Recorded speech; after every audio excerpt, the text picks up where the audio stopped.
Thank you, Jennifer. I'm Kathleen, and I just want to talk to you a little bit about what Jennifer's story highlights in terms of the psychology behind it all. I think you use the arrow key. I have to use the arrow keys. This is my technical team. Okay, here we go. And so basically what Jen's story really highlights is the fact that people are not motivated to change unless there's real life consequences. You know, and especially when you're in college, but I think across the board, and that's what we've been discussing today in all the sessions.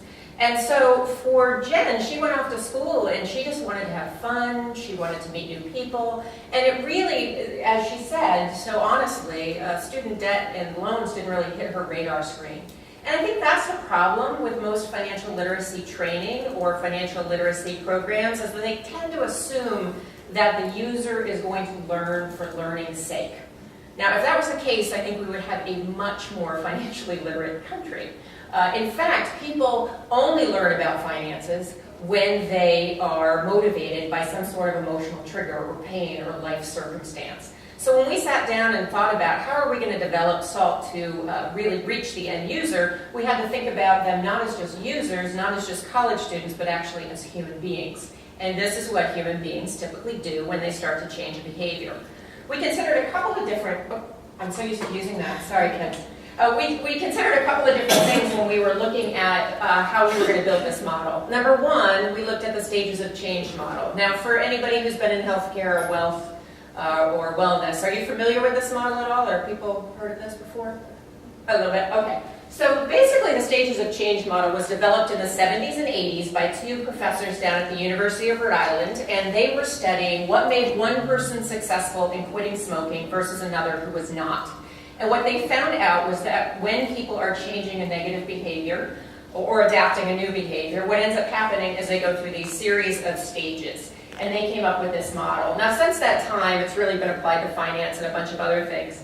But if you look at the stages of change and you kind of go back to Jennifer's story, we can see that the first stage of change is pre-contemplation. And pre-contemplation is really when you're in denial. Maybe somebody else thinks it's a problem that you have student loan debt, but you don't really kind of realize it. It doesn't really hit you in a real way. So Jennifer was off at school having fun, like a lot of people in that pre-contemplation mode. So maybe she'd see signs or something that said something about student loan debt, but really wouldn't connect with it very much. It wasn't until she went to her internship and she progressed in terms of her life stage, moving towards graduation, that she had that aha moment that put her into contemplation. Contemplation is the stage where you start to feel ambivalent about doing the same thing. So all of a sudden the status quo isn't as comfortable, and I think you speak to the shadowing that person who talked to this 55-year-old borrower, and I think in that moment it was like, oh, wait a second, I could be 55 and still have this debt. So it hit her in a different way.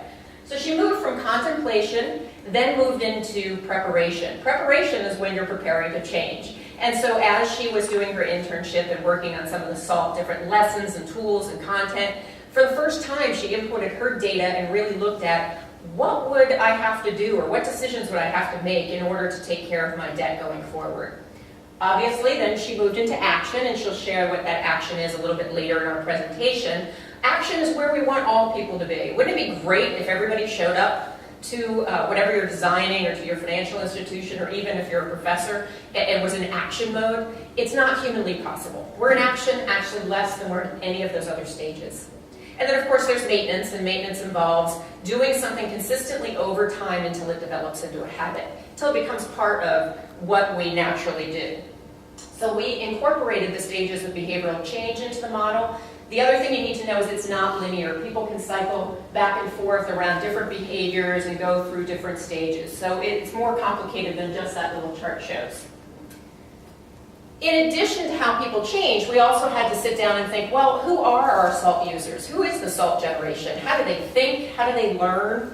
And also, what life stage are they in terms of what would be important in terms of the content we'd serve up for them? So when we think about how this generation thinks, our demographics basically 18 to 26, at least to start. And if you look at the neuroscience out there, our prefrontal cortex is not fully developed until we're 25. And that's just a fancy way of saying that our executive functioning in our brain is not fully developed. And our executive functioning helps us organize, it helps us balance what do I need to do today in order to get somewhere tomorrow. And so that's not even even fully developed in our users. So we need to factor that in, that we're not going to be talking about retirement because they're not going to be able to think about today versus tomorrow. We're going to be thinking about, where do I find cheap food? How do I save enough money during the week so I can buy beer or take that girl out? We also needed to think about how our users learn. These are digital natives. It needs to be quick. I mean, I'm preaching to the choir here, but it needs to be multimedia, it needs to be quick, it needs to be engaging. And it actually needs to raise awareness and be engaging, and hopefully some learning will happen as kind of a byproduct. And last but not least, we needed to look at what is important to our users in terms of their life stage. So you have, say, a 19-year-old sophomore who goes off to school. Maybe he's more traditional, right? He's going to graduate in 4 years. Once again, he's going to be interested in, how do I save money so I can get off campus and rent my own apartment? Versus, you might have that community college student who is returning to school or working while in school, maybe 25, 26 years old, and they're going to really be more interested in, how do I stop paying rent and maybe start towards saving towards a home? So it really came down to thinking about how people change and incorporating not only what we know about brain science, but also what we know about how folks like to learn, and most importantly, how do you meet them where they're at in a meaningful way. And the part that was really exciting for me, because KBK Wealth Connection is a solo shop, so I got to work as a member of a team, and when I would ask these questions or think about these questions, then ASA and Huge had the resources to go out and do some field research. So I'm going to turn it over to Mikkel, and she is going to tell you a little bit about what we discovered that supports this or doesn't support this in the field.